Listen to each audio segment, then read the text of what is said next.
Welcome into the PFF Preview Podcast. We're going to be breaking down all this weekend's action from Queen City Radio. But first, it's already week 5, but it's not too late to get closer to the game you love with DraftKings 1 Week Fantasy Football. This Sunday, DraftKings is hosting a $100,000 contest that is totally free to enter. With DraftKings, there are many ways to play. Choose between public contests with cash prizes or a private contest where you can just compete against your friends or people at work or people you just know somehow.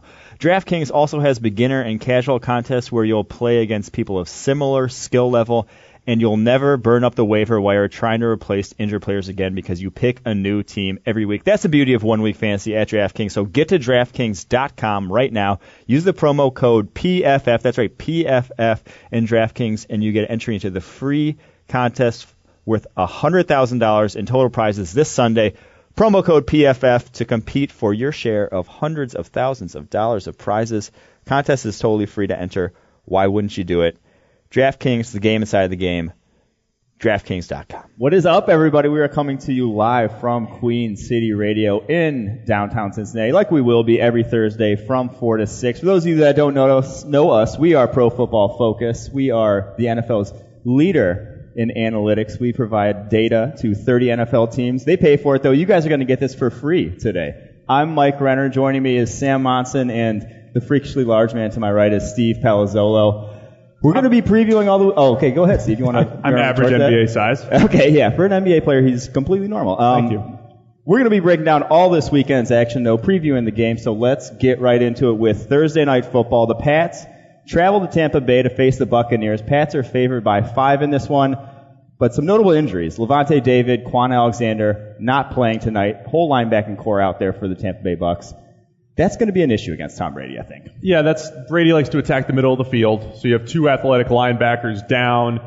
Doesn't really bode well. Safeties are banged up for Tampa Bay as well. So that doesn't bode well. But you know the story in New England is about their defense, which is historically bad through 4 games. Bad. So do they right the ship tonight, or is it this? You know, they're hitting this short week at a time when they need to fix a lot of things, right? Disastrous outing against Carolina as well. So might be seeing a shootout here on Thursday night. So you're a Pats fan, Steve. You know this defense inside and out. You're from Boston. You've seen the Bill Belichick era in its totality. Because you're old. What is this? Is there any sort of comparable season you can compare this to? Is this just so, it seems to me like it's so foreign for a Bill Belichick defense to have as many coverage busts as they've had, to have as many just mix-ups as they have had, to be as bad as they are. That's just so rare that it's hard to describe. I don't think there's a comparable season as far as the way they're giving up the yards and the points. I mean, everybody's been throwing numbers out all week. Like, this is historically bad, like one of the worst in recent history. But there have been times in the Belichick era, 2009, 2010, in 2011, there have been defenses that just weren't very good, despite Belichick being called a defensive genius. So we haven't seen it in a few years. It hasn't necessarily been this bad, but they have dealt with this before, and I do expect it has to get better at some point. It has to get at least a little bit better. And I said it last week on the show, is this the year that they just kind of completely switch the way they play defense and adjust? If anybody can do it, that would be Belichick. Play to that personnel a little bit more. But the big thing is they're giving up a bunch of coverage busts so far this season, which one is very unlike a Bill Belichick coach defense. If there's one thing you're going to get out of them pretty consistently, it's, not making a huge amount of mistakes, not giving you free plays. So one, I think that probably redresses itself over the year because that's not going to happen. That's fixable, right? It should be fixable. 2, it means that the defense is probably a little bit better than it looks right now because it's being skewed by giving away these completely wide open free plays. So through 4 weeks, you add a couple of coverage busts in there. Of course, it's going to look like one of the worst defenses in the NFL. But if you suddenly fix the coverage bust and you just stop making, complete total screw-ups, it's going to look a little bit better. So at some point, it's going to improve. The question will be, is it going to be tonight? And, I mean, given how bad they've been, I'm amazed the line is what it is, even with those Tampa Bay injuries. Going on the road, short week, but... Let me throw some stats at you. Last season, the Patriots man coverage, they played at 45% of their snaps, allowed a completion percentage of 51.0, Yards per attempt of 6.8, only 6 touchdowns all year long, 5 interceptions. That's a QB rating of 72.5. This year, they're playing even more man coverage. They added Stephon Gilmore, a man corner, to play more man coverage. They're playing at 62.3% of their defensive snaps, allowing a completion percentage of 60.7, so almost 10 points higher. Yards per attempt of 8.9, over 2 yards higher, and have already allowed 10 touchdowns in man coverage, 4 more than all of last season. Some bad stats there, Mike. Through 4 weeks. And that's the thing, it's like, man coverage is man coverage. It's mono, like, there's no... You shouldn't be screwing those up. You shouldn't be screwing up man coverage that badly. They looked like they've never seen a bunch set before on Sunday. Bunch set, and nobody could tell who's getting the outside receiver, who's getting the inside receiver. They had 8 guys bite on a fake bubble screen to Christian McCaffrey. So, yeah, I mean, I'm kind of with Sam, though. Like, that stuff seems like it's fixable, right? It can't be that bad every single week. So things should get a little bit better. How do they match up with Deshaun Jackson and Mike Evans in this one, though, in the back? Do they play the matchups? Do they put Gilmore on Evans? Do they put Butler on Jackson? Or is it just... I think if you look historically at how Belichick would deploy a guy like Malcolm Butler, Butler would be the guy that would handle a Deshaun Jackson. Gilmore is the bigger, more physical corner who might get Mike Evans with a safety chaperone, with another, they play a lot of cover one where it's like, all right, Deron Harmon, you're the safety, but you have a specific task, which is generally not just play center field, go shadow Mike Evans, give Gilmore some help. I would see something like that from New England if they continue with this man coverage scheme. Tom Brady, for some reason, is throwing to his left 2.5 times more than he's throwing to his right so far this season. He's generally better to his left, which is the opposite of most righties. Yeah. For whatever reason. Another did you have a QB point stat. there? No, I wasn't going anywhere with that. Okay. It just struck me as an interesting number to look at. Thanks, Brick. Brady and Winston, another PFF stat. Winston's leading all quarterbacks in percentage of positively graded plays in our system. His percentage of positives, Brady's number 2. So we have the top 2 quarterbacks in percentage of positives. Winston, though, in classic fashion, is also number 3 in highest number of negatives. So he's just classic boomer bust Jameis, but that also means he moves the chains. He puts pressure on the defense. He's a guy that can go win a game for you, so should be a good one. Yeah, I, at the end of the day, though, can't get over the fact that they're not going to have their linebackers against Rob Gronkowski. I know Rob Gronkowski looks like he's running with a hitch in his step this year. He does not look like the Rob Gronkowski of old, but you give Rob Gronkowski backup linebackers, I don't care who it is, I don't care if his leg's broken, he's going to go to town on them. So that, to me, middle of the big field, matchup, that middle of the field, not having those guys there is going to be huge, and to me, decides the game. The only PFFer to take Tampa Bay was Neil, right? Yeah. Neil Hornsby? All right. So we all take Pats. New England. On to the Sunday games at the 1 p.m., and the Bills travel here to Cincinnati to face off against the Bengals. Bengals actually favored by 3 heading into this one, despite them having opposite records. The Bengals at 1-3, Bills at 3-1. Sam, do you think the Bengals should be favored in this one? Does that make sense to you? I just don't think anybody has confidence in this Buffalo Bills team yet. It's heading into the season, they were one of the favorites for the other end of the spectrum, the number 1 overall pick. This team looked like they were blowing things up, starting again. We talked about how they were going away from everything that made Tyrod Taylor look good. They'd taken away his receiving core. They traded it off to the Rams. The defense shipped off Ronald Darby, their number 1 corner at that point. But everything has been dramatically better. Bringing in that Carolina-style defense has done wonders for everybody because of the zone coverage they're running. Tre'Davious White, their number 1 rookie, looks like a stud in that system. I don't think Ronald Darby would have. So if they're at least parity at cornerback with that move. And apparently dismantling his receiving core and the entire offense hasn't done anything to diminish Tyrod Taylor.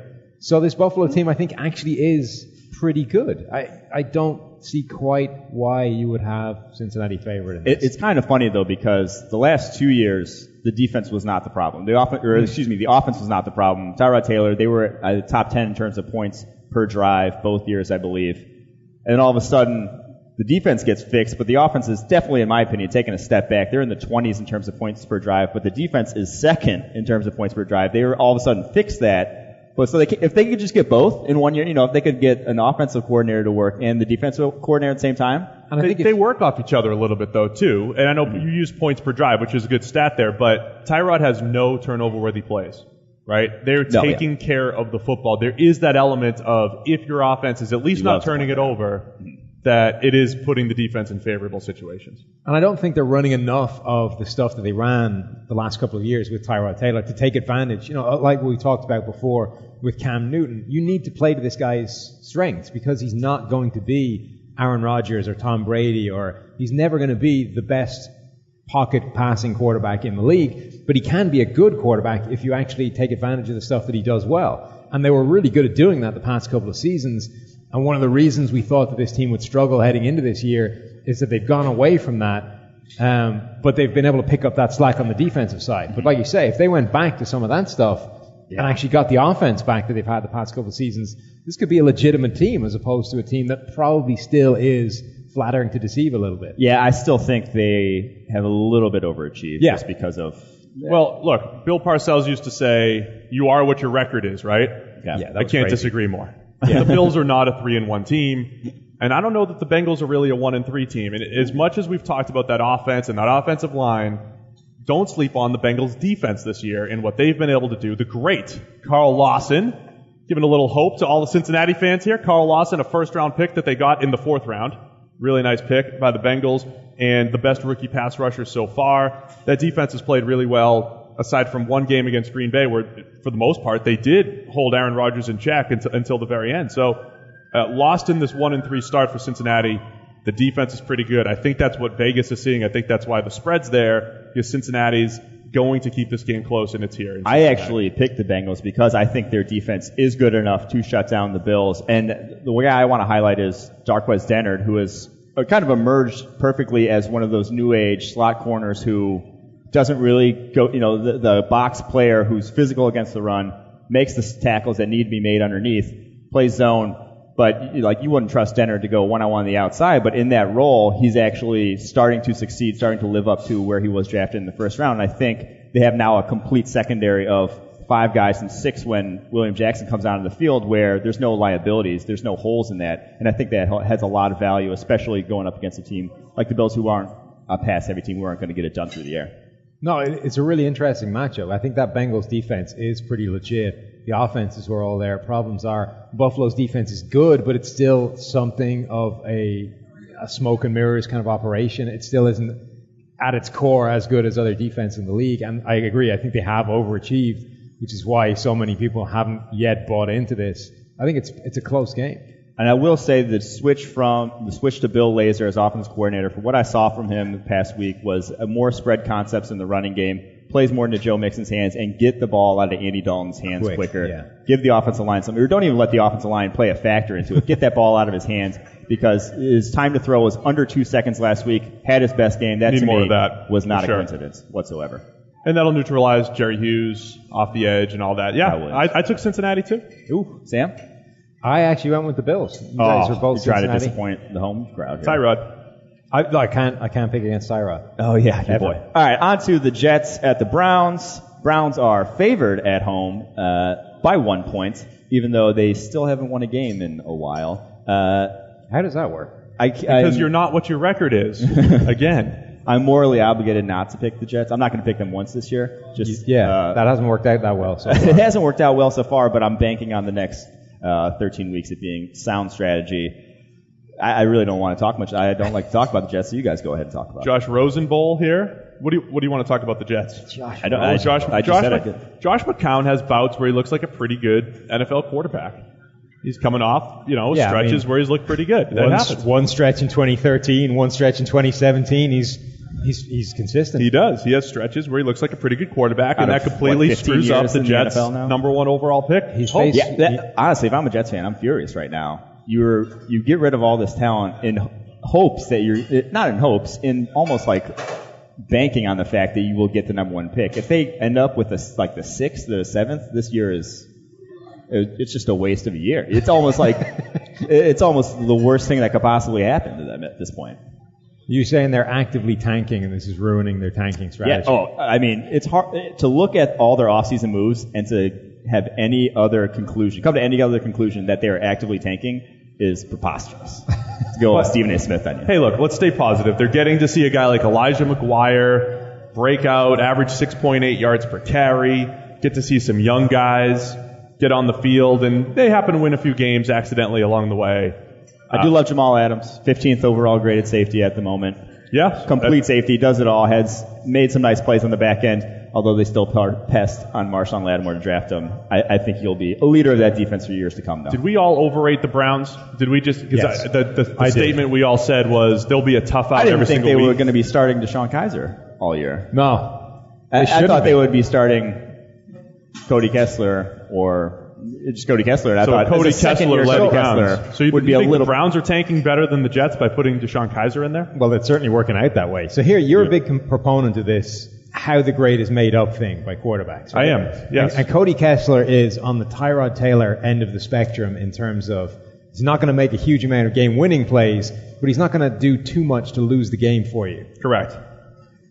Deshaun Kaiser is the other end of that. Correct. He's more the Jameis Winston style of there's going to be a lot of plays in there that are actively trying to lose the game for you, but he's way more capable of doing something special that could potentially win it. At the moment, the balance of that is all at the wrong end. And Right. it's just, There's no special in there right now. So right. there's no good in there.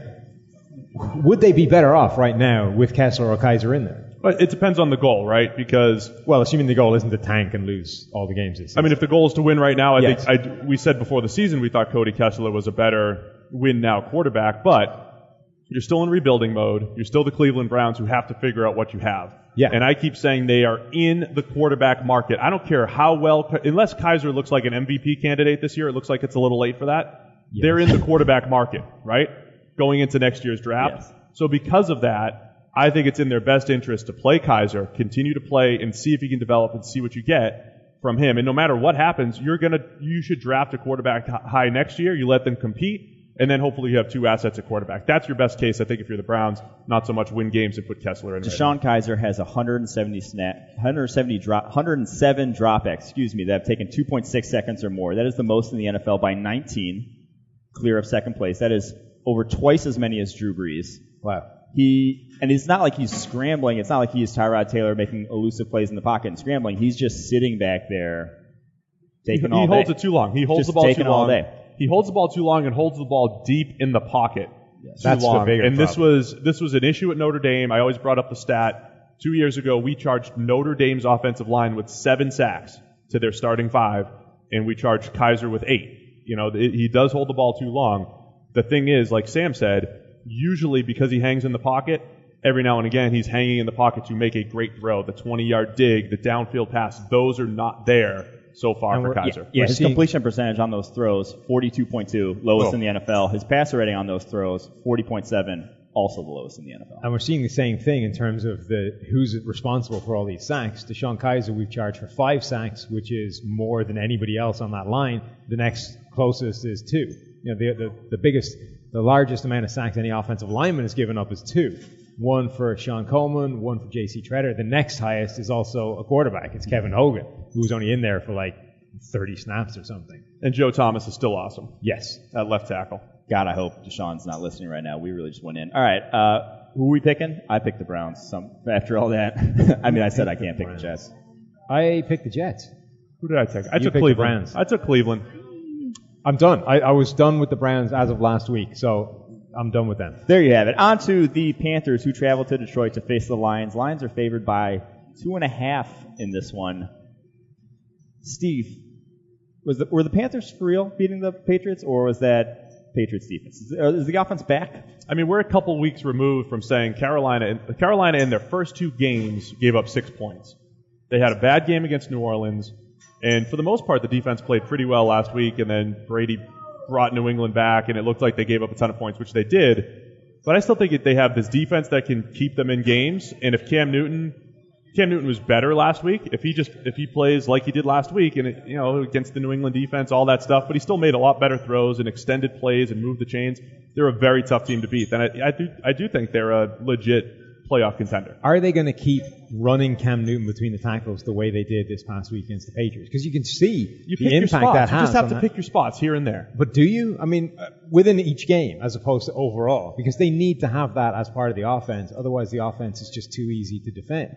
If you're not going to run Cam Newton as a relevant component to your running game, that offense is not as good as it is in the past. Again, I mean, I understand them trying not to. I feel like this happens in college. This happened with Deshaun Watson in college. Early in the season, it was like, hey, we can't run Deshaun at Clemson. We're going to try to let everybody else win. And then the offense struggled, and at some point they're like, all right, let's unleash Deshaun Watson in the running game. I think Carolina may have hit that point where it's like, look, if we really do want to maximize this offense, we do have to use Cam as a runner. Maybe it's only 3 or 4 times instead of 6, 7, or 8 like it was in the past, but at least a handful of times in a game. That will keep defenses honest and maybe cut down on some of the hits that he's taken. Yeah, I think they absolutely have to use him. Yeah. Like that is the biggest thing that offense needs is him as a runner, because I don't trust that offensive line at the moment with Matt Khalil left tackle. You can't go deep drop back, pass heavy. You're not going to face the Patriots front 7 every week who can't get pressure on anybody. You're not going to face pass rush like that every week. He's going to be under heat if you just go traditional drop back passing offense. You need to find a way to switch it up. And when the guy has that sort of running ability, you just have to use it. So if they do keep that up, I do think their chances of improving offensively and maintaining that success they had against New England is good, but I still don't love the other changes they made to the offense in terms of shorter passing, that sort of stuff. We need to talk about the other side of the ball, because this is our chance to claw back some Detroit Lions love. All 3 of us are picking the Detroit Lions this week. Has that ever happened before? Love the Lions. Think they're the best team in the NFL.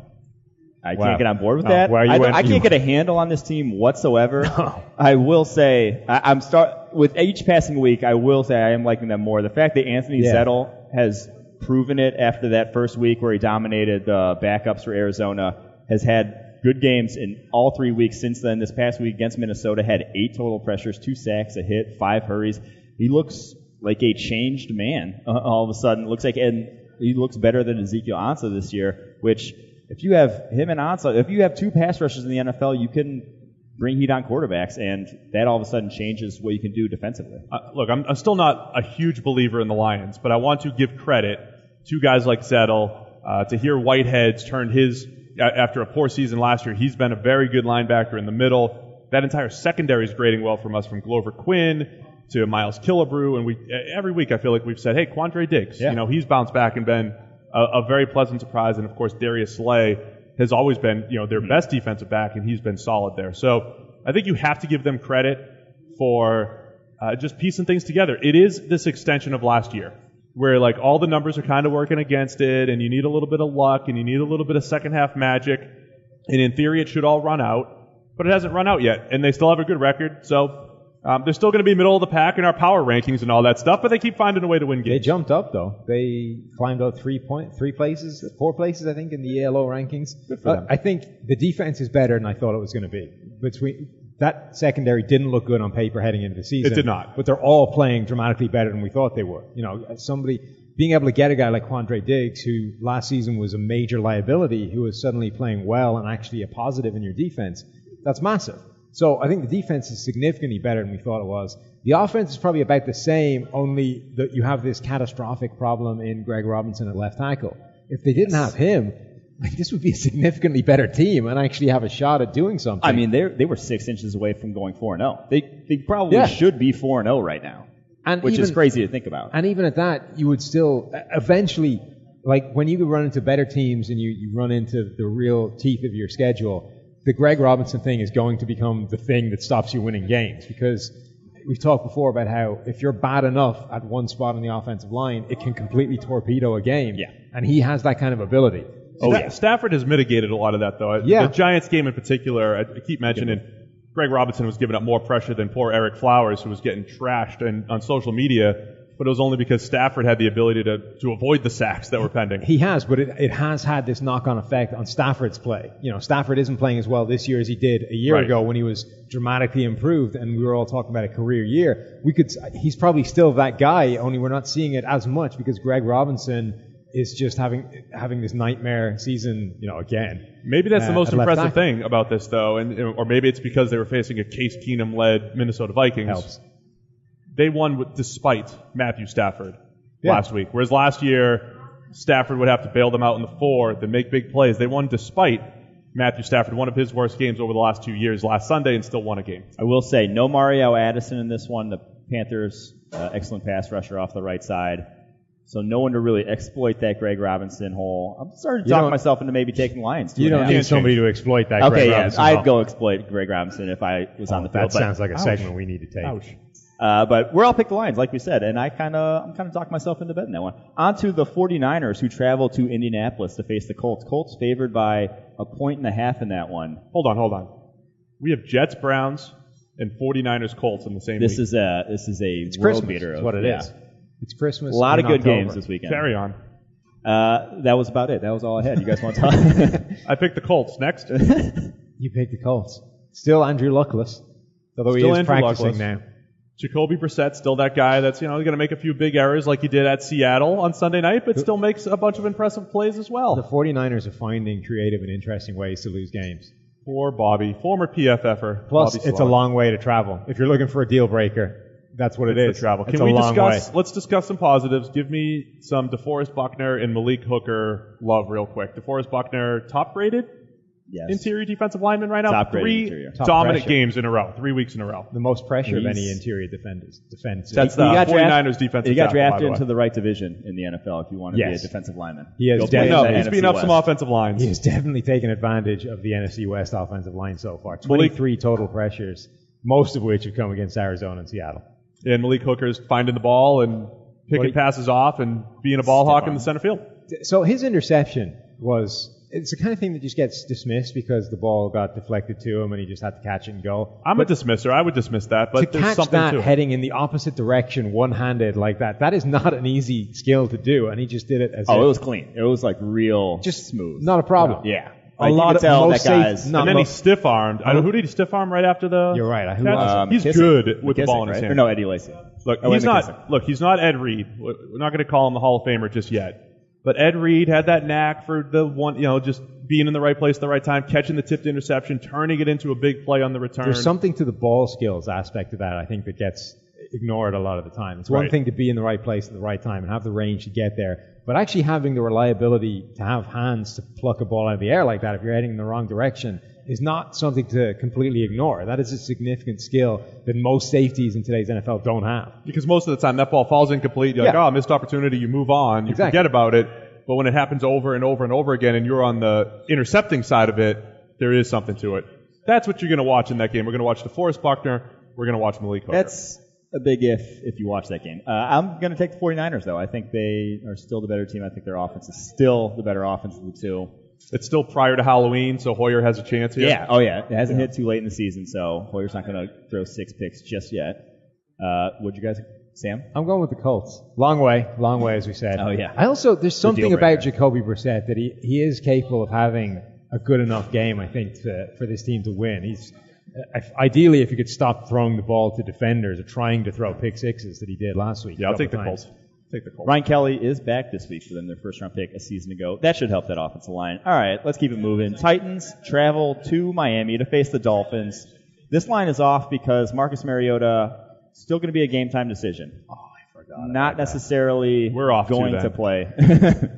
This is like last week with the Minnesota Vikings. If they Yes. have their quarterback, they win. If they don't have their quarterback, they probably don't. I still think the Titans could sneak it out without Marcus Mariota. They're the type of team where you just they have enough in the run game to get it done. I hear with the you, backup. but let me just run this sentence by you. The Matt Castle-led Tennessee Titans. Are going up against the Jay Cutler-led Miami hitting the back. Dolphins. Jay Cutler. There's not enough to say about I know it's how so. Look, much I fun know it's it's been to watch him play this year. the wildcat snap that he so well defended this was week. beautiful. He said he was instructed not to get hurt, and that was he did it perfectly. He did not get hurt on that snap. No, he He didn't. didn't false start. He didn't move his hands from his hips, which was great. He put about as much effort into most of his throws as he did that play, so I can't criticize him too much. This feels like one of those games where Miami's just been so bad the last 2 weeks that they just have that fluctuation to their season where they just have random games that they beat Pittsburgh. Was it last year they beat Pittsburgh at home in a game it Byron turned their Maxwell took over somehow. season around, right? They were like the butt of jokes heading into the week. People had memes on Twitter about how the end zone was painted for the Steelers to run into, all these different things, and they beat the Steelers at home with the Jai going. This just feels like a game where Miami bounces back. I don't have a lot of numbers or analytics to it. It's not very PFF of me. But it just feels like a game Miami bounces Titans back, defense, especially though. if Matt Castle. Titans defense, 57 points a week ago, looked undisciplined, a lot of big plays down the field. Is this an issue for them? They obviously have not been. We didn't think this would be a strength for them. Well, we thought they'd be at least improved from a season ago, adding a guy like Logan Ryan on the back end. 57 points is not improved. No. For the second season in a row, the Miami Dolphins have benched Byron Maxwell. And Xavier Howard is hurt. Tony Lippett is already down. Alteron Werner looks like he might be starting a cornerback for them this week. The Miami Dolphins quite legitimately have no cornerbacks of any description. Alteron Werner's game against the Jets cracked me up. He was in for 3 plays. Gave up like a 60-yard. And gave up a 60-yard touchdown where the guy ran in a straight line, and he was like 10 yards behind him. Yeah. And then he went back to the bench. This is his own corner. He had about the worst Sunday you can have. And the reason Byron Maxwell has been benched, apparently, according to Armando Salguero, I think his name is not because he's been getting lit up, though he hasn't exactly been setting the world on fire. It's because he's basically been ignoring the instructions on how to play. They've been telling him to line up in press coverage. He's just going, no, you know what, I'm going to bail. I'm not going to go press. So they're sitting Byron Maxwell down again because he's just not running what they're asking him to. They're going to put Werner out there who's going to get himself destroyed. That's the sign of a franchise. So that's one of those franchise things. cornerstone is the guy you want, not running the plays. Yeah. That's one of those things you hear on a broadcast all the time. Like a guy gives up a 3rd and 5. And he's 7 yards off, and it's like, as a quarterback, you can't play that far off. And in my head, I'm like, no, he's just executing the play. It's just whatever they call. And most of the time, I'm sure they are. But Byron Maxwell apparently is going rogue. And this is one of those where it's like, no, it's not the coordinator. It really is. Yeah. Like, he's just like, no, I'm not pressing. I'm not doing it. So, I mean, they have nobody that can cover. That's going to be a problem. I got Miami. Sam, contradicting yourself there. Matt Castle, quarterback. I know. That can cover. I'm not happy about it. What side do you go back to? Look, I said that this is probably a quarterback-related thing, but I'm leading with the Titans. All I know is this slate of games is getting better and better. It's a bad slate. If they just, I think the Titans would have a better chance if they put DeMarco Murray at quarterback instead of tight end. They obviously liked him at tight end. They liked him if at they tight put him end. at quarterback, wildcat every snap. Perfect. Him and Derrick Henry in the backfield. Little wishbone. Even with a healthy Mariota, what are the Titans right now? Lose at home to the Raiders, destroy Jacksonville, beat Seattle at home, get destroyed by the Houston Texans. They're just as inconsistent as it gets week to week right now. Which, like, you think, hey, they run the ball. It should be like a consistent team. No, not even close. Well, because running the ball doesn't lead to points. And it's not just them. Half the league is Old like NFL. that so far. Half the league makes no sense. Yes. They've been bouncing back and Then forth. what are we doing here? Sam's just trying to cover up for his picks record, but no, it does. It's been a little crazy through the first. I'm heading in the 4 right season. direction. Sam, are you in last? I'm Yeah, looking at Sam our is in Of course I'm in dead last. list here. Yeah. All right, so I'm picking the Titans, even if Mariota can't go. Steve? I took Miami, and more for that feel, and they're not going to lay 3 straight complete duds. That was 3 your weeks in a logic row. with the Giants last week, and it didn't. It didn't work. No. This week, though, either the Giants or the Chargers will win a game. It's true. Well, I thought. Probably. Not necessarily. But Can you pick a tie? Can you pick a tie You can. on our pick'em? All right, I took Sam? Miami. I've gone with Titans, but I'm not happy about it if they're starting Castle. Let me tell you guys about my new favorite fantasy football app called Draft. If you guys haven't checked it out yet, be sure to go and check it out now. I've been playing throughout the season. They have a lot of cool new games now that the season has started. You can enter drafts live with other people around the globe where you play for cash prizes against each other. You draft a team for that week. If you beat the guys that you drafted against, you don't even have to draft a good team. You just have to beat the guys in your league that you drafted against. You win money. It's that simple. They have these other things called head-to-head drafts and head-to-head tournaments where you pick a team and play. If you keep winning, you keep moving, advancing in the tournament. Multiple weeks. If you win, there's a lot of money on the line at the end of the day, and they're not too expensive to enter. Go ahead and check it out right now. That is Draft in the App Store. Use the promo code PFF, and you'll get a free $3 entry into a draft this weekend. Go check it out. Promo code PFF, Draft in your App Store. Check it out now. And now we're going to toss it to George Sharuri and Eric Eager. Pretty sure I pronounced George's name correctly this time. For our lock of the week that the analytics have said will hit. Alrighty, thank you guys. We are back, week 5. I'm George Shahuri. I'm joined by the one and only Eric Eager on behalf of the PFF Analytics team to bring you guys our lock of the week, or at least our attempted lock of the week. So anyways, how are you doing, big guy? How's Wisconsin? What do you mean, George? We went 5-0 last week. Don't tell me, please. I don't live in the past. I've moved on. Yeah, you're also the first touchdown that gets scored in any of these games against us, right? We like meltdown city until, Andy Reid decides to take a knee on a 2-point conversion to save us that under on Monday night. I've got to think someone on the sideline whispered in his ear, "Hey man, for a friend." just kneel this one down. And it's not like, like I'm sure Harrison, whatever, butt licker, kicker, whatever his name is, was hoping to pad his Gruden grinder stats. So I don't know. That was fortunate. I'll take Matt, it. Do you think he was disappointed? He's probably devastated. But yeah, we made it all right last week, which was good because the week before was a total disaster. Thanks to Joe Flacco. So alternating this week will again be rough, I'm sure. But we're going to try and battle through, and we've got, I feel good about this one. I feel way better about it than I did that Baltimore pick. So for our lock, we are heading back to Dallas. We were there in week 1. We took Dallas that week, and this week we're going with the road team, the Packers, getting 2.5 points against the Cowboys. And as we usually do, because, we're not like everyone else out there, we're going to give you this kind of two sides of the coin. So tell me, Eric, what do you think when I'm crying at halftime? What's the reason? Why is this going all wrong? Well, I mean, growing up in Minnesota and living in Wisconsin now, I think it's just a product of taking the Packers. Although I don't know what, Nathan Yankee would say, or Mike for that. I don't know if Mike's from Wisconsin, but he's got a Wisconsin accent 100%. You really can't tell. It's very hard.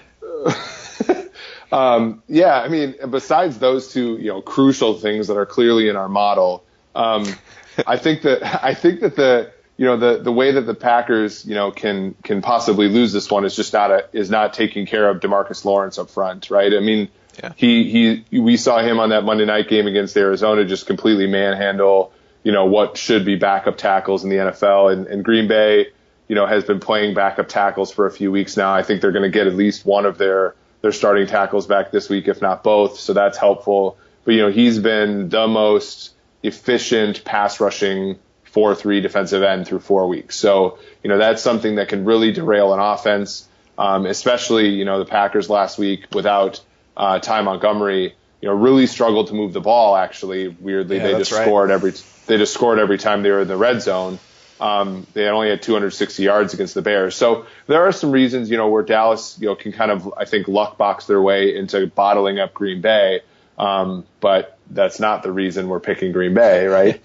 Yeah, I understand those points, but we saw this game, I think it's, by my count, 205 Mike McCarthy steaks ago.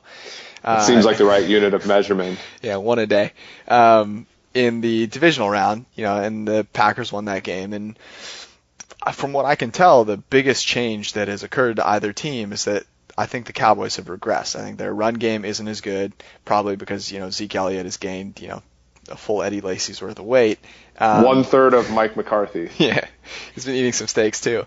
And then I think what's actually important, because running, we know is not important, but what's actually important is that the passing game seems to have taken a little bit of a step back. Dak was really good in the intermediate range last year on throws of, between 10 and 19 yards downfield. He was getting 10.5 yards per attempt last year, which was 6th. This year, just 6.5 yards per attempt, which is 30th. So it's a huge decrease in efficiency. Not being able to take advantage of the Packers secondary would seem to be, fatal error. And some of that is due to his receivers. But even if you account for that, his percentage of throws that are on target is still down 10% in that range. So I think the regression to the mean is kind of real there. And then to your point, even if Lawrence is getting some pressure, I mean, who better than Aaron Rodgers back there, right? 92.3 passer rating under pressure since our last season, which is second only to Tom Brady. So I feel pretty confident that the passing game matchup here aligns in our favor, and I think that's what we'll need to pull this one out. Yeah, and I think the key point again is looking back at that game and seeing, Green Bay was clearly the right side back then, and even though the line is trended towards them, I still think, they are the better side this side too, because the trends for example for the Cowboys, their tight end is not doing nearly as well, probably because of age. Cole Beasley is not being as productive on a per target basis as he was last season. Green Bay's secondary was at the absolute bottom last season at the time they played Dallas. They've improved a little bit with, Josh Jones and kind of the way they're using Morgan Burnett and Kevin King and that kind of thing. A little bit. A little bit, get right. Too carried away. But being bottom of the barrel last year was enough for them to win that game. And then you look at Green Bay's offense and Ty Montgomery, another year as a running back, he's a little banged up, but he should be fine against the Dallas run defense. It's one of the league's worst. And then you also have, Jordy Nelson 1 year off of the ACL again. You have, Devontae Adams by the grace of God somehow playing in this game, and Randall Cobb. And Martellus Bennett's a better tight end than Jared Cook, right? So you have all these nice, things moving in the proper direction for Green Bay and in the bad direction for Dallas. So that's why I think that we're on the right side of this one. Yeah, plus, it's going to take you a little while to recover from the beating that Jared Goff put on the Cowboys last week. Right. MVP Jared Goff and Hall of Fame coach Sean McVay. That's right. Don't forget that. So that's what we've got this week. If you want a little bit more, head to ProFootballFocus.com. We've got our article up with our 5 best bets, which, as Eric unfortunately alluded to, went 5-0 last week. So if you bet last week, bet again. If you didn't, by all means, do not bet and ruin any chance we have at success. And if you want everything we've got, including our over-unders, get yourself a PFF Elite subscription. I think we just added game by game grades to that, which means you're like a week away from getting like a portion of, like Neil Hornsby's house or something like that. Nathan's Excel subscription. We're at least a month away from that. Okay. But sorry, we're not giving away the whole farm yet. Not everything. But it's certainly worth your while. And our picks are a nice little addition to that. And we will, God willing, be back next week to help you guys lock it up. All right, let's go to the game we just alluded to. The Chargers travel to New York to face the Giants. Giants 3.5-point favorites. A lot of action in this game. Both teams 0-4. Phillip Rivers and Eli Manning traded for each other to start their careers off. Both have seen better days. Can you explain? You brought it up last week. The 2004 quarterback class that feels like they're ready for the nursing home, versus the rejuvenated Alex Smith and Aaron Rodgers of 2005. Ben Roethlisberger, 35 years old. Phillip Rivers, 35 years old. Eli, I think, is 36. They were class 2004 quarterbacks. J.P. Lossman in that class, too. He's not in the league anymore. Matt Schaub as well. I'm sure he's feeling bad as well. The 05 class, though, is Alex Smith and Aaron Rodgers. Both are 33, I believe. So still a couple years younger, but it feels like a lot more than a couple years. There's Aaron Rodgers, Alex Smith playing the best football of their careers. Ben Roethlisberger, Eli Manning, Phillip Rivers might retire at the end of this year. They might all be done. Yeah, it just looks like it too. Even if you ignore the level of play they're all at, Rodgers obviously at his best, the best quarterback in the league. Alex Smith playing like one of the best quarterbacks in the league through 4 games. Even if you ignore that, they just seem younger, like significantly so. The class of 2004 guys all do seem old, broken down, on the way out. And even if you they seem older than Tom Brady right now. Yeah. They look like, even though Tom Brady, like a statue as well, he looks spry. He looks like he's into the game, like pumped up when stuff happens. Those guys just can't buy. They just look like they're Brady's more pliable. He likes to work on his pliability. It's the water. He's got the pliability. These guys, trademark that. Big Ben has not been pliable for a few years now. No. Certainly Eli and Rivers have not either. But you can imagine Aaron Rodgers going on for a lot longer than the 2 years that bridges the gap between the two classes. Yes. So let's get to the game, though. Which quarterback? I posed this question: which quarterback of those 3 would you rather have? But let's put it to this game: Chargers or Giants, Eli Manning or Phillip Rivers. Which quarterback would you rather have for the rest of their careers going forward? Oh, I'd take Rivers. I mean, Eli's shown signs of life. Sam, wrote him off quite a bit. Well, that's why. He's actually shown some signs of life this year. I will say both guys are from just like a pure arm strength. Like they have some arm strength issues on a few throws, right? Like actual physical decline. But I think Rivers can handle that a little bit more. Rivers can handle it with good decision making, better decision making at least. So I'd take Rivers. So you're a guy that likes to throw things. I do. Rivers has always had this weird, funky throwing motion where it looks like he's shot putting the ball more than actually throwing it. Right. How much do you think that when he gets to the point that those guys are at, where naturally their arm strength starts to diminish as they get older, is that going to be exaggerated, magnified by this weird, funky motion he has? Oh yeah, does he just change it up? I think there's a little bit to it because I don't know, but if you doubted him because of the aesthetics of it through the years, then you lost because you got the job done. And he had a good arm and all that stuff. I don't think a funky motion means it's an inefficient motion, so I don't know that it's that. I think his arm can decrease in arm strength the same way Peyton Manning, who has good mechanics, can decrease in arm strength. Sure. They both decrease. Eli's is decreasing. He has good mechanics, in quotes.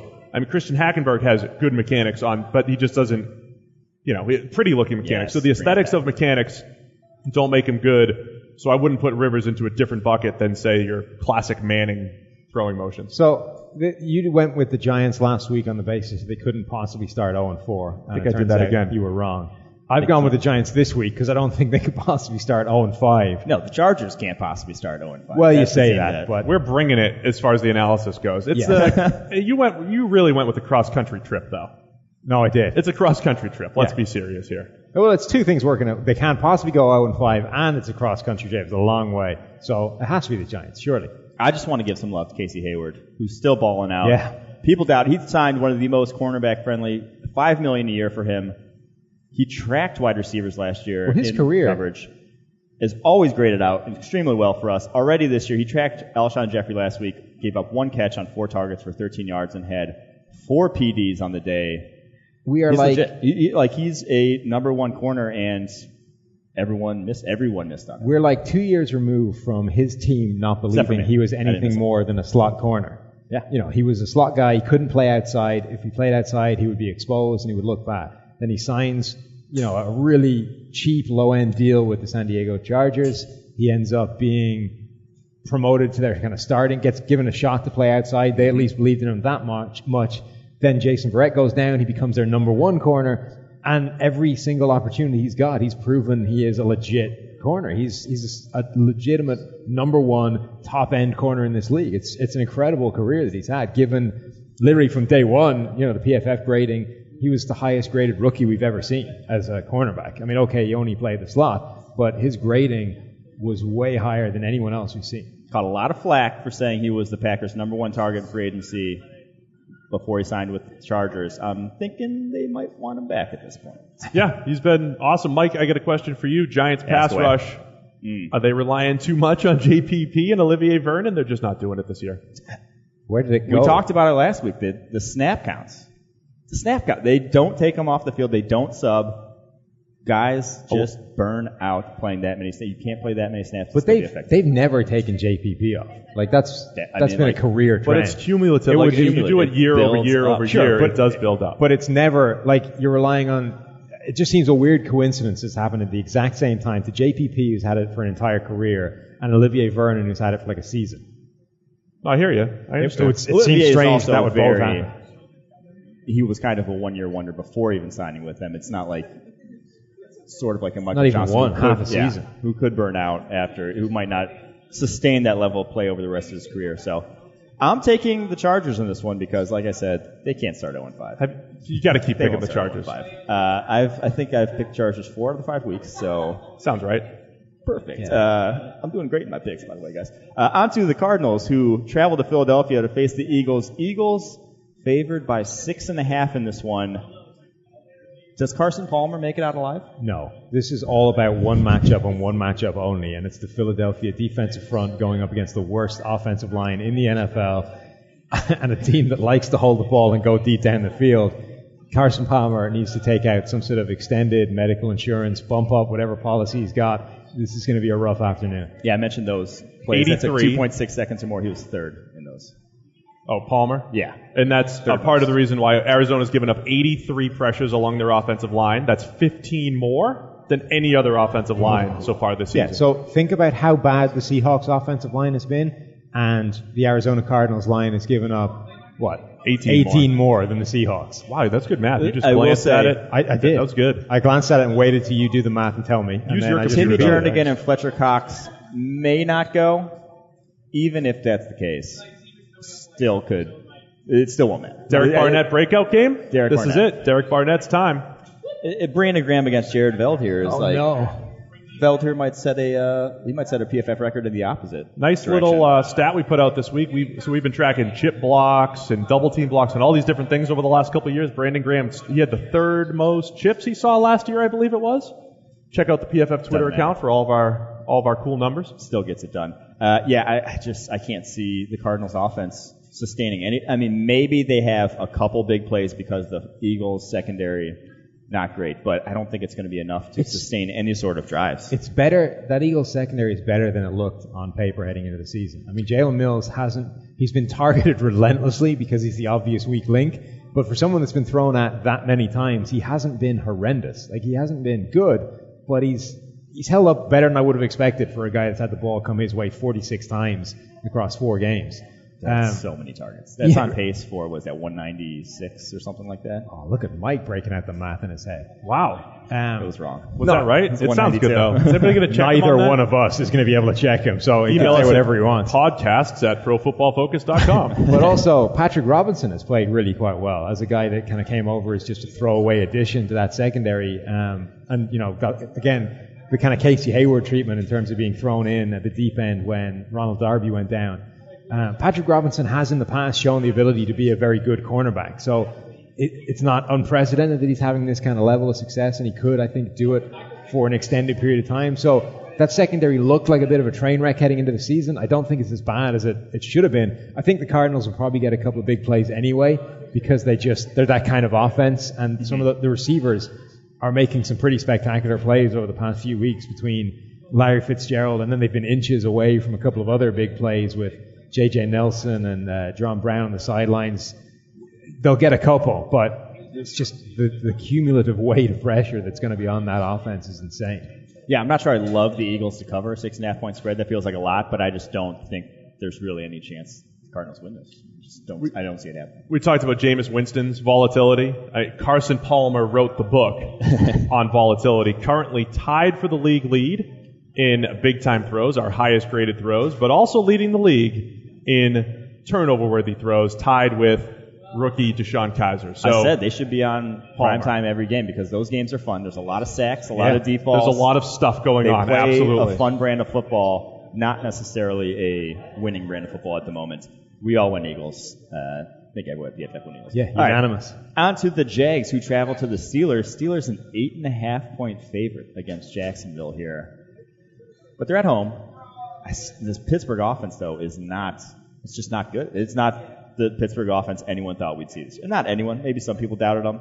I thought it would be good, though, and it's not. I feel like there's a couple. Yeah, I put the Falcons are on a bye, but they're an offense I thought would be better. Pittsburgh I thought would be better. So are we at the point of the season where you start to say this is a concern, or this is just it's a small 4-game sample and they're going to bounce back and be what we thought they were because they're too talented? They're still sitting there with a good offensive line with Antonio Brown, with Le'Veon Bell and Martavis Bryant and Ben Roethlisberger. Why can't they move the ball consistently? Well, here's the thing. I don't think the offensive line is as good as it was a year ago. They ended last season as basically the best offensive line in football. Once week 3, I think, hit, they went on this run and were just almost flawless. The entire unit was playing fantastically, coupled with Le'Veon Bell playing as one of the best backs in the league.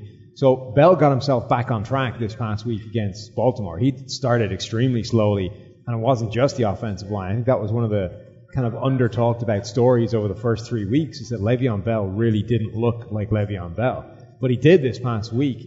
But the offensive line generally really hasn't been anything like it was a season ago. I think David DeCastro has played arguably the best football of his career, hasn't given up a sack or a hit in the first month of the season. But everybody else on that line hasn't been anything like they were a season ago. Ramon Foster has been way worse. Villanueva hasn't been as good. It's just not as good an offensive line as we thought it would be. And that was giving them the platform to do everything they wanted to do a year ago. I will say this. Are they back? Do they bounce back from that, though? Go ahead, Mike. Defense has been good, number one in points per drive against, but they've had maybe the easiest schedule in the NFL to date.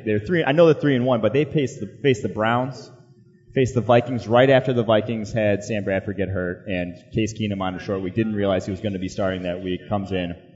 Bears, who they lost to in Chicago, and then the Ravens with Joe Flacco's corpse playing quarterback. Forgive me for not buying. I didn't buy into their defense. There was a stretch last year down the stretch where the Steelers' defense looked good, looked better. My air quotes again. And then, you saw the real Steelers defense in the playoffs in the AFC Championship. I'm not buying into them yet as well. I'm just not ready to buy into the Steelers defense. I think they've added so much youth over the last few years, and that's starting to pay off. Guys like Artie Burns are emerging, and TJ Watt's doing all right, and Ryan Shazier has his normal ups and downs. I'm still not ready to call them a top-tier type of defense, though, no matter what the stats are. Oh, no, yeah, that's what I was saying. I'm with you. The easiest, the stats are good. They haven't given up that many points, but the fact that they've faced four of had the schedule as easy as they have and have not won fairly handily yet, have not absolutely dominated a team is concerning. So I'm really interested by what this Jacksonville defensive front can do against this offensive line, because they've kind of bounced back and forth between being absolutely dominant and shut down depending on the quality of the offensive line they've gone up against.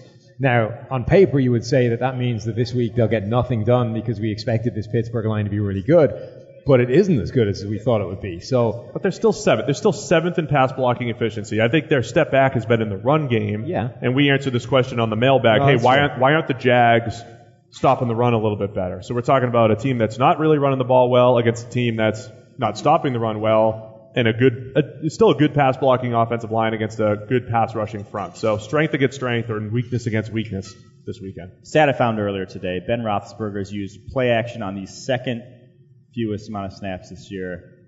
I get that that's been sort of how that offense is run, but it just makes zero sense. With an offense struggling like they have, it just makes the pass game so much easier. And it's like you have Le'Veon. It feels like that would be. Right. I would be running it. I'd rather run it over 50% of the time than 12.2% of the time, which is what they're doing now. Absolutely. I'd probably run it 75% of the time.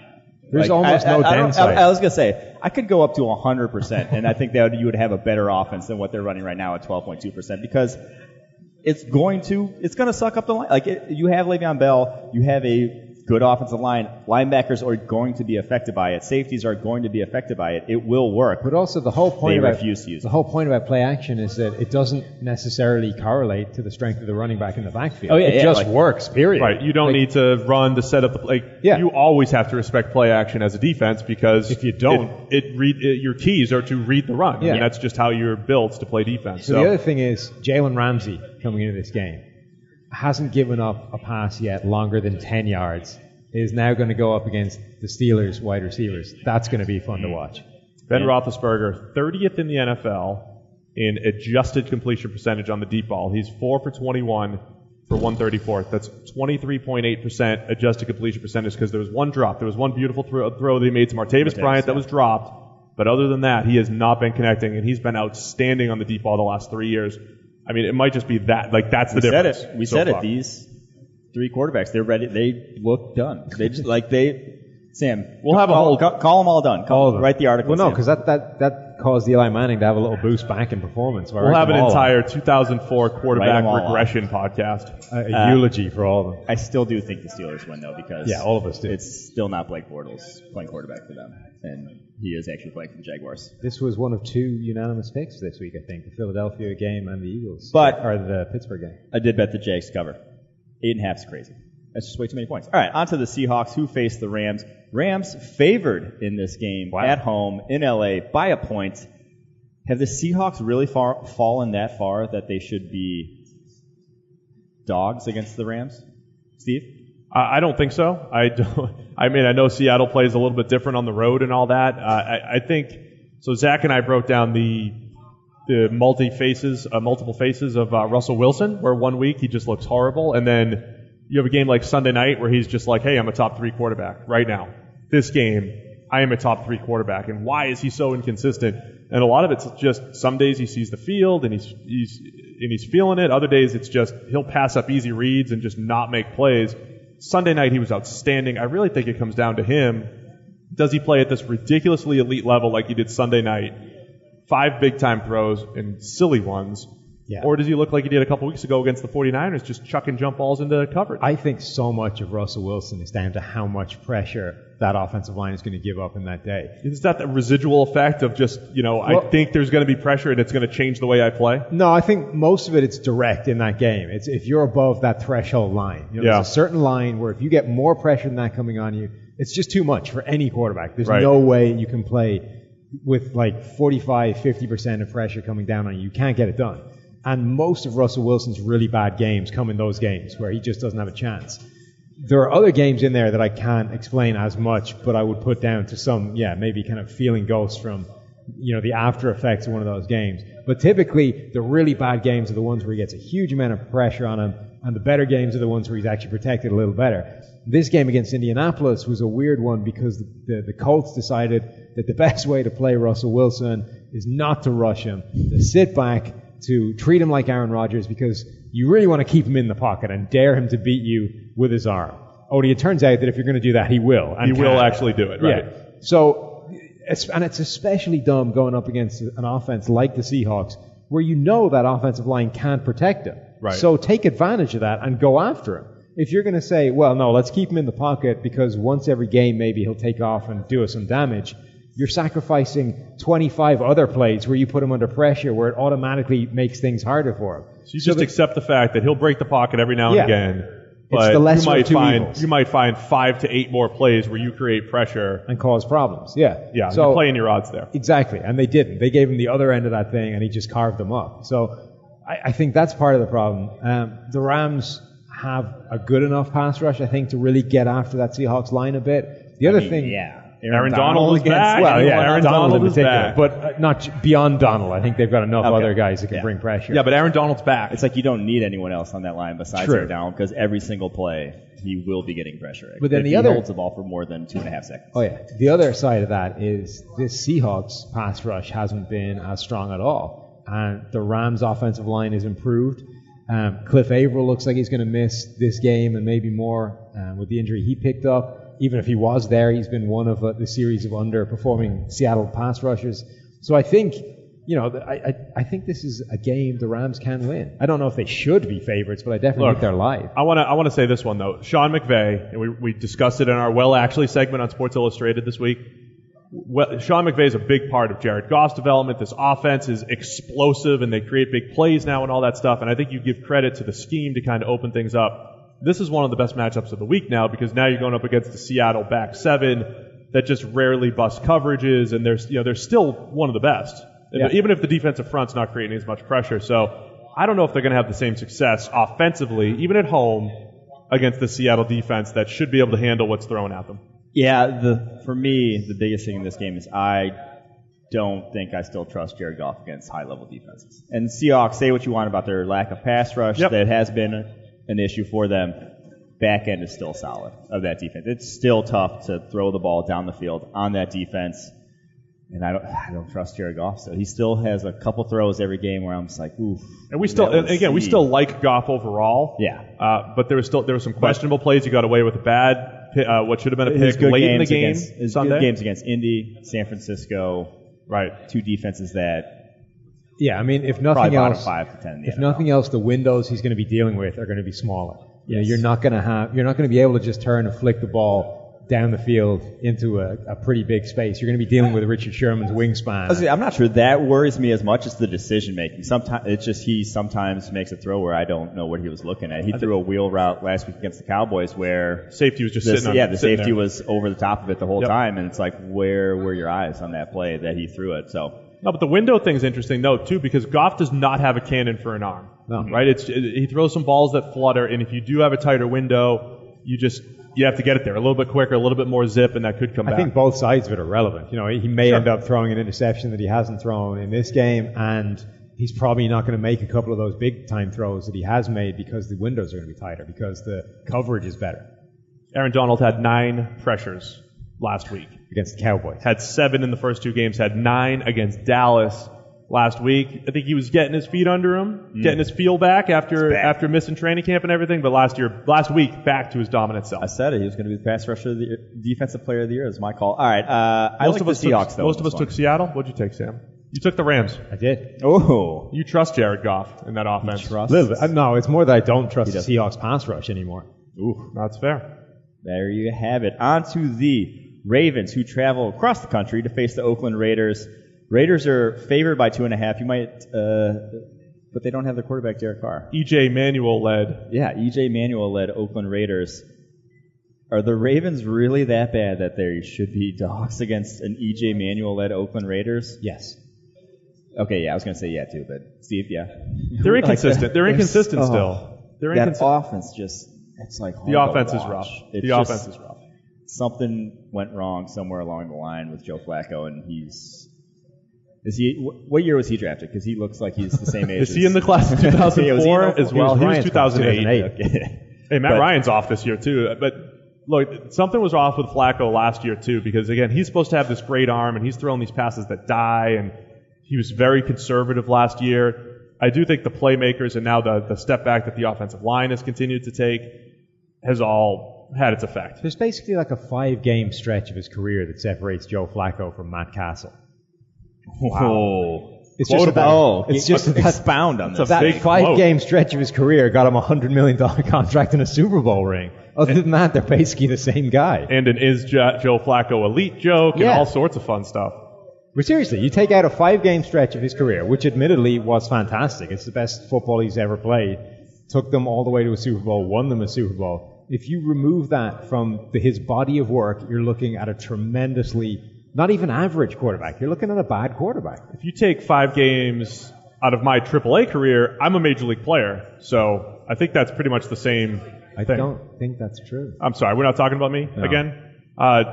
E.J. Manuel's still at the helm here for the Raiders, guys. E.J. Manuel looked good right up until he threw the game away to E.J. Manuel looked good until he started playing like E.J. Manuel. No, just the one ball. He had 2 passes on that drive that his receivers blew. One actually got dropped. The other, the receiver just couldn't track effectively.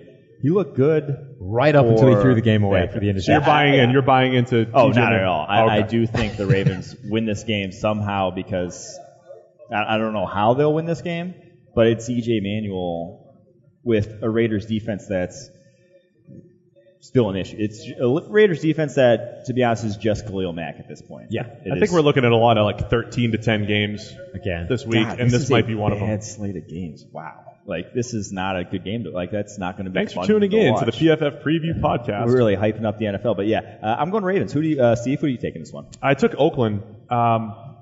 I may have forgotten the Manuel thing for a second while I was picking this, and I was just like, yeah, Oakland, they're a better team. There is still this element, though. I do revert back to what we thought coming in. I trust their offensive line. I still like their playmakers, even though Cooper can't catch anything right now. Dude. And the defense continues to get better. One of our listeners said you never give the Raiders defense credit, and we do. The Cooper thing is hilarious at this point. It's seven drops on 12 catches, which is like right. They have gloves, but they all come in bunches. But they all come in bunches. His 7 drops would rank 12th for drops last year. Look, so over a 16-game slate, it would rank 12th. Let me sum up his career real quick. 2014 did not have a drop, or he had like 1 until the LSU game, which was the end of the season. He had like 7 over his last 3 games. As a rookie, he had 18. Yeah. Last year, he had 5. This year, he has 7 in minimal time. Like, he's just this roller coaster of they all come in bunches. What is with that? I don't know. Study it. We got to look into it.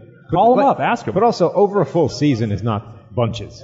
Like 16 games. But 18 in a season's bunches. It's just awful. It's just a lot of drops over a year. That's a bunch. No, like a bunch is 4 coming in a game. Yeah. That was LSU, 2014. Yes, that's what I'm saying. So that's a bunch. But this 18 over season isn't coming in bunches. I think he had some 3-drop games in there, too. Well, yeah, of course he did. He had 18 drops in a season. Those are bunches. We're debating the definition of next game, Mike. Next game. All right, on to the Packers, who traveled to Dallas to face the Cowboys. Rematch of one of the epic postseason games a season ago. Teams are looking a little different at this point. Cowboys favored by 2, though, even with both sides of their ball, offensively and defensively, look like they've taken a bit of a step back from 2016. Here's what I'm fascinated by on Dallas's end. I thought coming in, this was the year Dak had to take that next step. going from, I don't want to say game manager, but he had an easier time of it last year. He was very impressive. Everything worked out well for him. Offensive line, running game. Now there are games he has to drop back 40, 45 times like he did against Denver, like he did last week. He had a chance to come back and win the game last week, and I love him under pressure. I think he handles pressure and adversity and all that stuff well. Didn't get the job done, missed some throws. I want to see him take that step and be the guy that they can rely on. 100% is the biggest thing. They've had to rely on him far more than they ever did a season ago, and not to say that he hasn't delivered, or not to say that he won't deliver in the future, but he has not delivered yet. It just right. I don't think he's been bad. It's a small sample size, right? But he just hasn't come through as elite level, right. Bring you back sort of Peyton Manning, Tom Brady. He hasn't taken that next step. And I made the point last week on our quarterback podcast. There's this history of like a Ben Roethlisberger, Russell Wilson, Tom Brady, guys who came into the league in these favorable situations and they won games, and then they always just added to their career. And then very early in their career, they just became the guy, right? They became the guy for their team that you could trust to win them games. I still want to see that from Dak. I still believe in him. I think he's a good player and all that, but I want to see that when the game's on the line. And I know they scored 30 points last week. I get it, but I want to see him be that guy and step up in those situations. It's like everything in this matchup is worse than it was a season ago. It just doesn't look like quite the marquee matchup you expect with the Dallas Cowboys and the Green Bay Patriots. The whole thing across the board just seems to be slightly less impressive than it was, with the one exception of DeMarcus Lawrence Taylor. Steve coined that. I'm stealing it, though. DeMarcus Taylor. DeMarcus Lawrence Taylor. And Green Bay's still struggling at tackle. Like, even if those guys get back, are they going to be 100%? Are they going to be able to slow down a guy that's got 30 pressures over 4 games? And how sustainable is that? I mean, it's not sustainable, but how much pressure can he get over the rest of the season?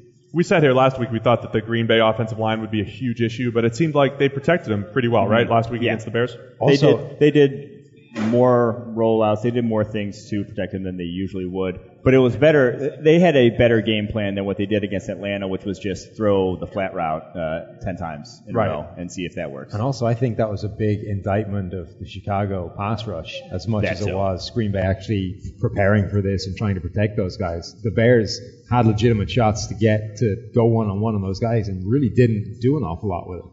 Outside of Marcus Lawrence, though, that defensive line is an issue. I realize David Irving comes back this week. That'll be huge also because he was juicing all offseason. He should have a career year once he comes back. So big for them, especially with 2 tackles. Is it the whole separate podcast? Is it worth taking the 4-game suspension for 12 better games? 100%. Ask Derek on Wolf. The sauce. Direct all legal complaints to Mike Renner.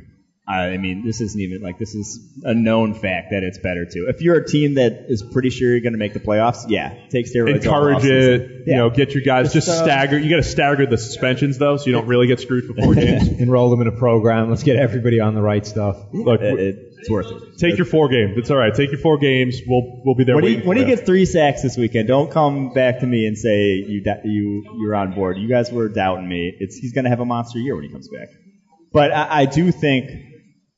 The big matchup for me is the fact that the Cowboys' offensive line is not the Cowboys' offensive line that it was a season ago. And that was such a it's sort of just new rolling into every game. From a schematic and play calling standpoint, that you were going to have that advantage. You were going to be able to mano-a-mano win that matchup up front.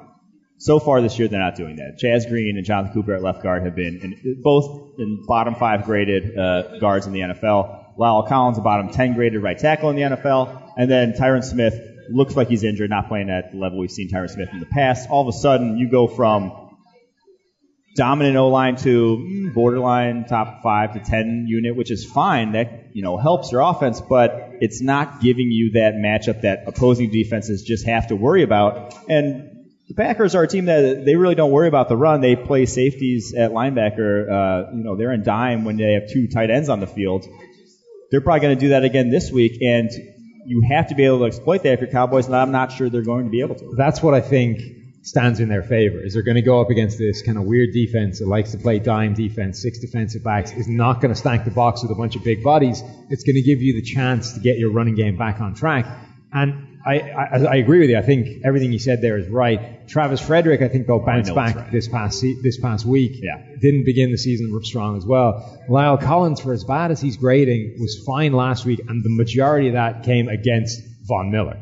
Von Miller absolutely tore him a new one, despite certain Cowboys fans on Twitter claiming that didn't happen. No, and still telling you that it wasn't. Still telling you it wasn't a beatdown. Still acting like it didn't happen because he didn't get a sack until later. Von was in the offside. game. So, okay. No, his pass pro is above. It's above average minus that one game, and that is. It's okay to analyze a guy like that and say, look, this one game crushed him. Other than that, he's been okay. So Frederick was better this week. Collins, really, it's just that one game that's a problem. Okay, the run blocking is worse overall than the pass protection if you take out that one game, but I still think he's closer to average than he is terrible, which is where he's grading at the moment because Find those of that game one grades game. in PFF Elite. Absolutely. Oh man, the game grades. You can get the game by game. You can see how bad Lyle was in that one game and how good he was, or at least average he was in the other ones. Zach Martin is the one guy that's been able to maintain his level of play. Yes. So you put Frederick back to his best. Zach Martin playing really well anyway. Lyle Collins, I think, is okay. Tyron Smith, even when he's not himself, is okay. So really, it's just left guard that's a terrible problem. And even last week, it looked way worse because they were going up against Aaron Donald. So I think this line is probably better than it's looked for the past few weeks. And they're going to go up against a team that's running this dime defense, isn't going to be presenting them with big bodies to deal with. I think they'll look better this week than they have. I do think if Zeke Elliott is going to get back on track, it has to happen here. If they can't exploit the fact that Josh Jones or whoever the Packers have at safety in the box is going to be taking on someone like Zach Martin play after play, that's going to be an issue. So I do expect the Cowboys to be able to move the ball, but at the same time, I think the Packers are going to be able to move the ball as well. Could get a little high scoring. Could be fun. Want to give a little love to Cowboys rookies, Jordan Lewis at corner, Xavier Woods, corner/safety, two guys we liked quite a bit coming out of the draft. Both guys playing really, really well. I feel like this Dallas team could come together defensively as the season goes. Ooh, good hot take there. Okay, Steve, who are you picking this one? I picked the Packers. It's a Green Bay. Dallas. Oh, split on this one. All right, on to Sunday Night Football, where the Chiefs travel to Houston to face the Texans. Chiefs only favored by 1 on the road. Chiefs, best team in football right now, apparently. Only 4-0 team left. But the Texans, fresh off a 57-14 beatdown of the Titans. That offense has changed a lot with Deshaun Watson at the helm, MVP candidate. Steve, break this one down for us. Is this the time? Or are we still going to have an undefeated team after this Hall week? of Famer Deshaun Watson. Is the Mercury Morris going to be celebrating early this year? Look, check out the Quarterback Analysis podcast on this feed. Zach did a great job of breaking down why Deshaun Watson was good and a couple things that were some issues, and I think why he might struggle a little bit more against Kansas City. I want to give him a ton of credit, though. He continues to get better. He is handling pressure, handling with the offensive line. The offensive line still being bad. They didn't play well last week in a game where they scored 57 points. I know some came on defense, but got to give credit to Watson. He's shown his playmaking ability these last couple weeks. I like Kansas City still. One of the biggest thing I thought, the difference between that first game he played on Thursday night against the Bengals and the subsequent weeks where they've exploded offensively was the fact that they didn't even use his rushing ability or that run threat at all in those games. Only 5 play-action passes against the Bengals, only 3 option runs. Right. Over the last 2 weeks, he's had 27 play-action passes, most in the NFL. Last week, he had 12 option runs, 2 QB draws. They are using him the way he should be used. And there was no creativity on that Thursday night game. It was like 3rd and 2. It was awful. We're just running straight handoffs into 12-man boxes and stuff like that, right? Yes. And so I think the fact that they actually changed their offense to fit him instead of vice versa has been by far the biggest difference. And I think they should run. They're running play action at the highest rate now in the NFL. You run even more of it. Run even more options because it has been incredibly successful. The biggest thing to me was last week they didn't have a single play on an option run go for 0 or negative yards, which as a young quarterback, getting you into favorable situations with that running game is huge. Not having negative runs, not putting you behind the chains is so huge. Keep doing it. Good stat. Kansas City's defense just makes it so tough on quarterbacks, tight man coverage. He relies so much on DeAndre Hopkins. You know, I think Kansas City is just a tougher matchup than Tennessee. Also, Marcus Peters baiting quarterbacks.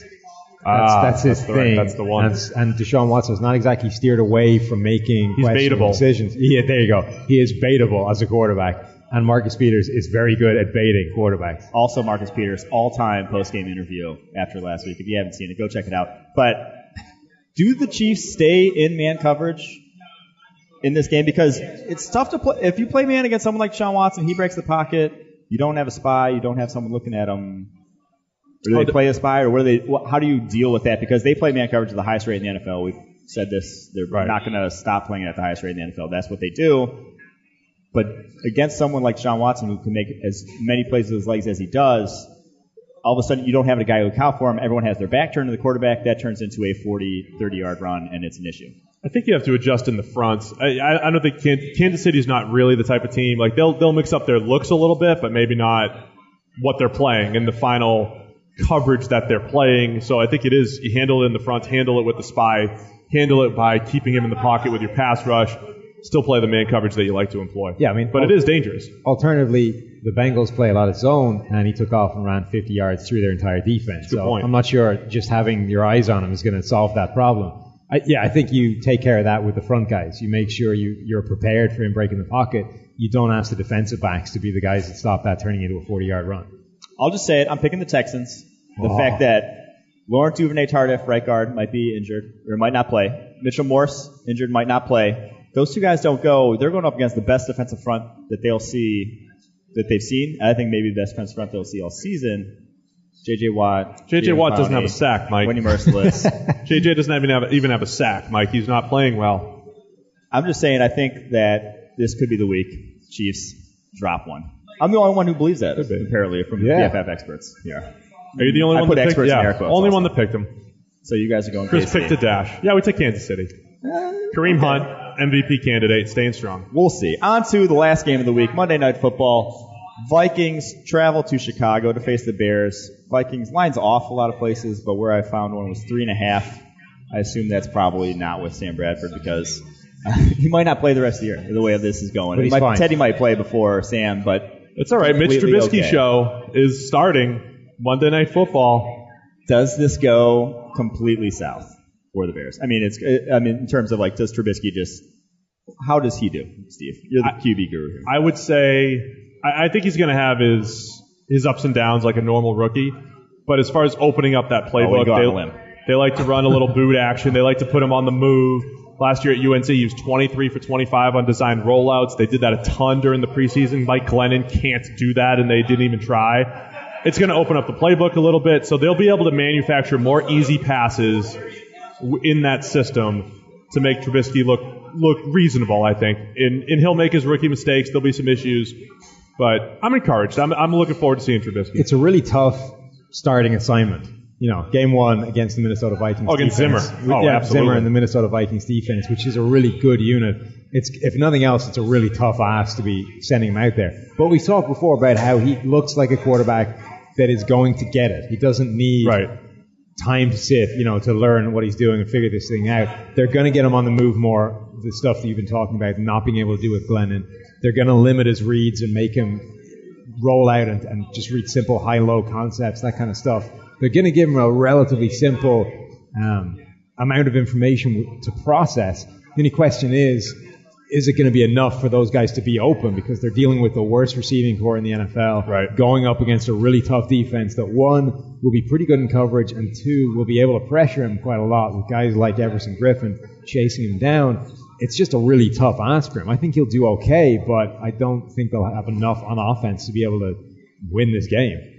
Yeah, I'm more I think overall he'll do okay. This particular game is a tough one. Last year, Carson Wentz was rolling after about 4 or 5 weeks, and he ran into Minnesota. Yeah. And they made him look like a rookie. What I was hoping that's what I expect. I think he's going to just crash and burn. I think it's just going to be ugly. That Minnesota secondary. That's what you were expecting from me? I was hoping that was because that was going to be my take. And I was more talking about long-term Trubisky. I think it'll be okay. This particular game could be a little ugly against Minnesota. I just think it's going to get ugly. Yep. Can't wait for this line to go up because I think anything under touchdown is. You're going to jump on it? I think Vikings blow them. I'm just saying. I think they blow them out. Even with Case Keenum at quarterback. He was our player of the week. He was a QB of the week 2 weeks ago.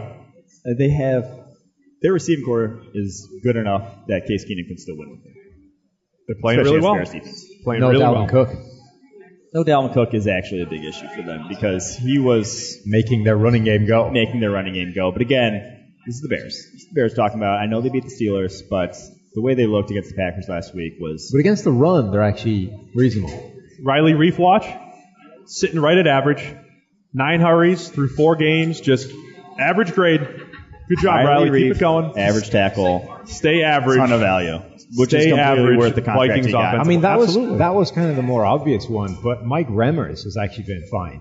Like, I would have thought Riley Reif's baseline was average. You could expect that that's what he's going to be. Mike Remmers has gone below that quite significantly at times, and he's been fine. He hasn't given up a sack yet. Tackles, they were good signings. All right, I'm picking the Vikings, obviously. Steve? I took the Vikings as well. Yep. All picking the Vikings. That will do it for us. Thank you for joining us. We'll be here every Thursday from 4 to 6 talking all the NFL games. Talk to you guys next week.